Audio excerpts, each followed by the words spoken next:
E essa também é uma semana importante, porque quarta-feira tem a retomada dos trabalhos legislativos, tem uma nova legislatura assumindo e tem eleição para a presidência da Câmara e também para a presidência do Senado.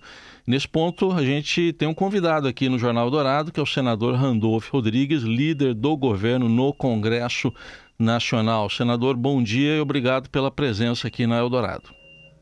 Eu que agradeço. Bom dia a todos os ouvintes da Eldorado. Bom, queria iniciar com o senhor falando da expectativa, então, para as duas casas. Aparentemente, na Câmara, uma situação mais consolidada com a reeleição de Arthur Lira, mas especialmente no Senado, onde o senhor atua mais diretamente. Como é que está essa disputa que está um pouco mais equilibrada entre Rodrigo Pacheco e Rogério Marinho? Bom, como você coloca, nós estamos tranquilos em relação à eleição na Câmara dos Deputados. Na reeleição do deputado Arthur Lira, existe uma ampla coalizão em torno disso, um amplo entendimento em torno da sua reeleição. Eu estou convencido também da reeleição do senador Rodrigo Pacheco.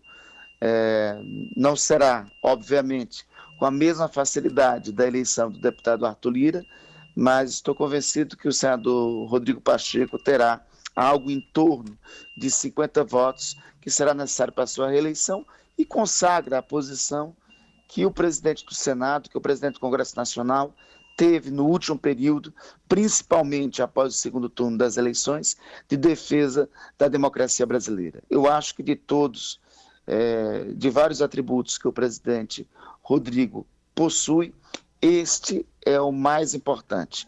No momento em que foi chamado à defesa da democracia, isto ocorreu em relação ao reconhecimento do resultado das eleições. Ele foi o primeiro a fazê-lo no segundo turno, quando ameaças golpistas naquele momento pairavam.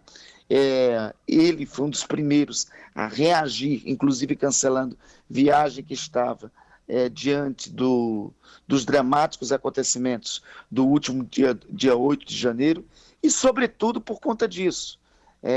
A candidatura do presidente Rodrigo Pacheco é a candidatura que representa a defesa da institucionalidade democrática.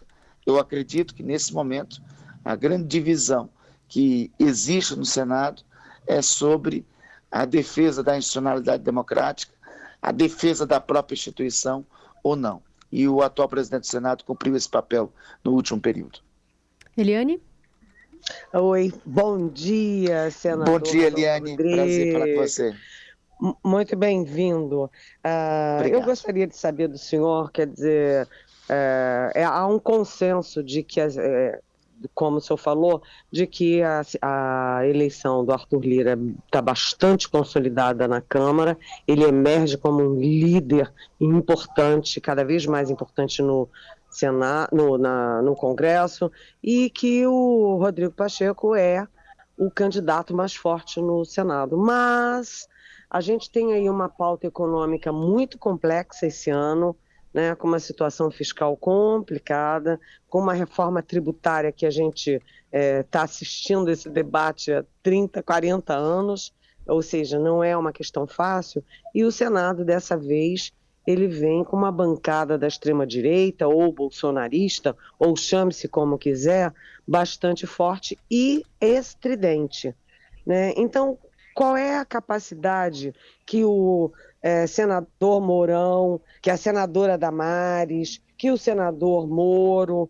o senador Flávio Bolsonaro, enfim, que essa nova bancada, assim, essa bancada bolsonarista, que logo deve deixar de ser chamada bolsonarista e ter outra classificação, mas enfim, qual é a força, qual é o poder, o quanto ela pode atrapalhar a pauta do executivo no legislativo? Eliane, esse setor inicia o ano legislativo com uma dificuldade narrativa para a sociedade brasileira. Antes de mais nada, esse setor que você destaca, que constituirá o núcleo, sem dúvida, da nossa oposição, terá que dar explicações à sociedade brasileira sobre qual a conduta e qual a relação deles em relação à democracia. porque esse setor, boa parte desses senadores citado, que você acabou de citar, ou se omitiram no mínimo, ou incentivaram os atos golpistas contra a democracia brasileira do dia 8 de janeiro. Alguns destes estiveram no governo durante esses 4 anos e ou se omitiram, ou no mínimo tiveram a participação de cumplicidade com a tragédia humanitária que ocorreu com o povo Yanomami, que é revelado que foi revelado mais detalhadamente recentemente, ter sido motivo de comoção nacional. Esse setor tem participação direta na debacle institucional, democrática, social que nós vivemos nos últimos 4 anos. Então, antes de mais nada, este setor político, este núcleo, que concordo com você, é estridente, é reativo, será o núcleo da nossa oposição, terá muitas explicações a dar, não a nós, mas à sociedade brasileira, sobre a sua atuação nos últimos 4 anos como agentes públicos. A ministra Damares, por exemplo, foi ministra dos Direitos Humanos. Qual foi o papel dela em relação ao povo Yanomami? Quantas vezes ela foi acionada? Quantas ações ela prestou de solidariedade ao povo Yanomami? Por que ela abrigou até recentemente em seu gabinete, no Ministério dos Direitos Humanos, um notório terrorista que participou dos atos golpistas e que tentou articular um atentado à bomba contra os cidadãos da capital da República? Então, primeiro eles vão ter muitas explicações para dar, para depois poderem se organizar e se estruturar como oposição. Uhum. Senador, o ministro Alexandre de Moraes negou um pedido para suspender a posse de 11 deputados federais eleitos, mas acusados de envolvimento com esses atos golpistas do dia 8. O senhor entende ser uma decisão acertada, essa decisão do Supremo, né, para que essas apurações, responsabilizações sejam feitas pela própria casa? E também gostaria de saber se o senhor deve migrar para o PT e assim, fazendo algum tipo de pressão ou ganhando fôlego, dando fôlego para o governo reivindicar Rodrigo Pacheco a vice-presidência da casa, que hoje é prometida ao MDB em caso de vitória. Carol, em relação à decisão, eu considero adequada a decisão do ministro Alexandre, porque ele remeteu a resolução do caso da atuação dos parlamentares golpistas ao Conselho de Ética de cada uma das casas. Ou seja, com a decisão de Sua Excelência, o ministro Alexandre de Moraes, ele não destacou aí algum eventual inocência dos parlamentares golpistas. Ele deixou claro que não cabia ao Supremo Tribunal Federal, em virtude do dispositivo na Constituição dos princípios de inviolabilidade parlamentar, fazer a suspensão da posse. Por outro lado, boa parte desses parlamentares tem 2 instâncias a serem percorridas, né? Veja, primeiro, no âmbito do Tribunal Superior Eleitoral, muitos deles, e no âmbito dos tribunais regionais eleitorais e no âmbito do Tribunal Superior Eleitoral, muitos deles têm resposta a dar, e eu espero que o julgamento dessas ações venha a ocorrer o quanto antes, né? Em segundo lugar, segue ainda sob a presidência do ministro Alexandre de Moraes o inquérito da atuação de muitos desses parlamentares. A conclusão deste inquérito, aí sim, pode levar a um julgamento no âmbito do Supremo Tribunal Federal sobre esses parlamentares e uma eventual condenação, aí sim implicará, obviamente, na suspensão dos mandatos. Sobre o destino político, eu anteriormente, Carol, quero travar um debate no âmbito do meu partido político. Eu acho que a Rede de Sustentabilidade cumpriu um papel histórico e heróico no último período, nos últimos 4 anos, de todos os partidos políticos. É reconhecidamente o partido que mais combateu a ameaça fascista e antidemocrática contra a sociedade brasileira. Dentre os quadros, nós temos dentre os quadros da Rede de Sustentabilidade destacados, como meu colega Túlio Gadelha na Câmara Federal, como Joênio Apixana, que cumpriu o papel histórico de ser a primeira mulher indígena parlamentar no Congresso Nacional. Nós temos também Marina Silva, que é um quadro que eu diria que é um quadro da defesa ambiental, não somente do Brasil, mas defesa ambiental planetária, reconhecida no mundo todo por todo o papel, e que muito nos honra como ministro do Meio Ambiente de nosso governo.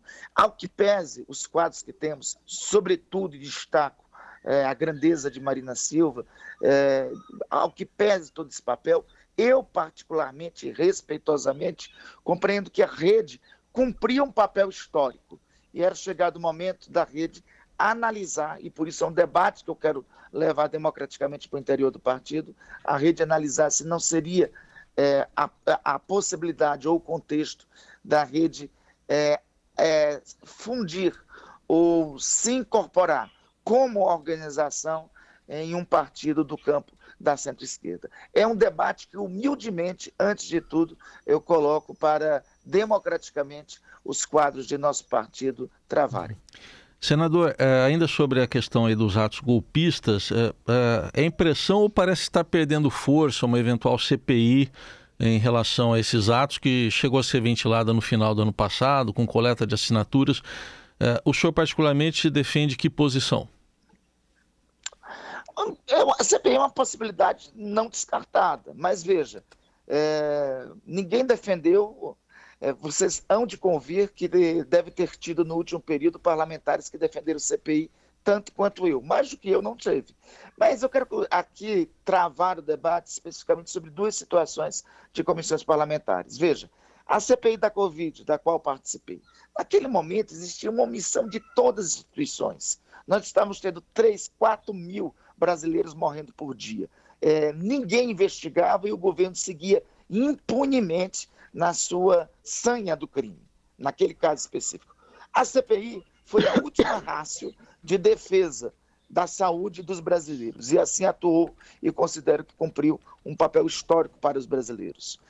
No ano passado, surgiu um esquema escandaloso de corrupção no âmbito do Ministério da Educação. Naquele caso, inclusive a Polícia Federal teve intervenção para que a investigação não ocorresse. A única chance de ter uma investigação naquele momento seria o caso da instalação de uma comissão parlamentar de inquérito.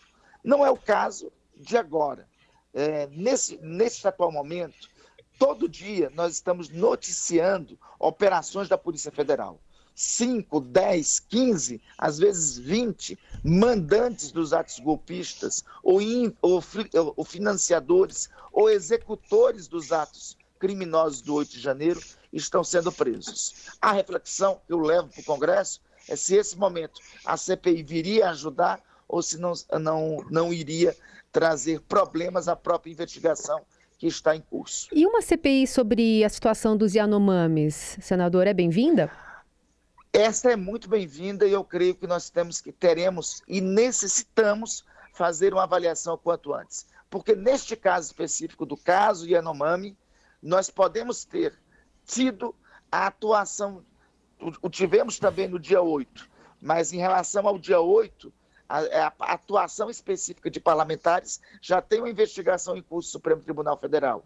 No caso de Yanomami, podemos ter tido também a atuação ou a participação de hoje parlamentares. E se assim o tivermos, é necessário que o parlamento avance sobre uma eventual investigação. Além das consequências do crime de genocídio, que, embora já investigado pela Polícia Federal, todos os atores envolvidos, sobretudo aqueles que têm função pública para o aprofundamento da investigação, necessitará um acompanhamento de uma comissão parlamentar de inquérito. Então, senador, o senhor foi vice-presidente da CPI da Covid e no final da CPI houve uma intensa discussão se seria o caso ou não de caracterizar a atuação especificamente do presidente Jair Bolsonaro como genocídio e especificamente por causa da gestão das reservas indígenas durante a pandemia. Isso tudo foi muito discutido, como seria levado ao Tribunal Penal Internacional, etc. Com essas novas imagens, esses novos dados, essa tragédia tão explícita dos Yanomami, essa questão de acusar diretamente o ex-presidente Jair Bolsonaro por genocídio, em que pé está isso? Bom, acho que volta à tona, Eliane, e veja só, durante a Comissão Parlamentar de Inquérito, eu fui, embora voto vencido, mas eu fui um dos que compreendiam claramente que o relatório tinha que explicitar a caracterização do crime de genocídio. Não teve a caracterização e a explicitação assim, nós incluímos o chamado crime de lesa humanidade como análogo ao crime de genocídio, né, mas não foi no relatório da Comissão Parlamentar de Inquérito lá explicitado. Obviamente que a CPI não teve tempo para se deter ao caso de Yanomamis, que vem à tona com riqueza de detalhes, sobretudo agora a partir da posse do presidente Lula e da atuação do governo brasileiro no atual momento em colocar olhos e colocar luzes sobre o caso do povo Yanomami. Nós chegamos a encaminhar o relatório da Comissão Parlamentar de Inquérito com o crime de lesa humanidade ao Tribunal Penal Internacional, inclusive, Eliane, sendo ele subscrito pelo eminente doutor Miguel Reale. Ocorre que o Tribunal Penal Internacional ele atua como última ratio quando as instituições do Estado Nacional fracassaram para a caracterização do crime de genocídio. Foi assim, por exemplo, que ocorreu em Ruanda, foi assim, por exemplo, que ocorreu durante a Guerra Civil Iugoslava, da antiga Iugoslávia, por parte quando os responsáveis foram julgados pelo TPI. No caso brasileiro, a nossa intenção, e eu creio que será possível, é já as instituições brasileiras, as instituições do Estado Nacional, por conta do específico caso do povo Yanomami, responsabilizar atores do antigo governo, inclusive com a provável responsabilidade do ex-presidente da República pelo crime de genocídio. A Polícia Federal, por determinação do senhor ministro da Justiça, já instaurou inquérito nesse sentido. E uma eventual investigação do Congresso, creio eu, deverá também assim apontar.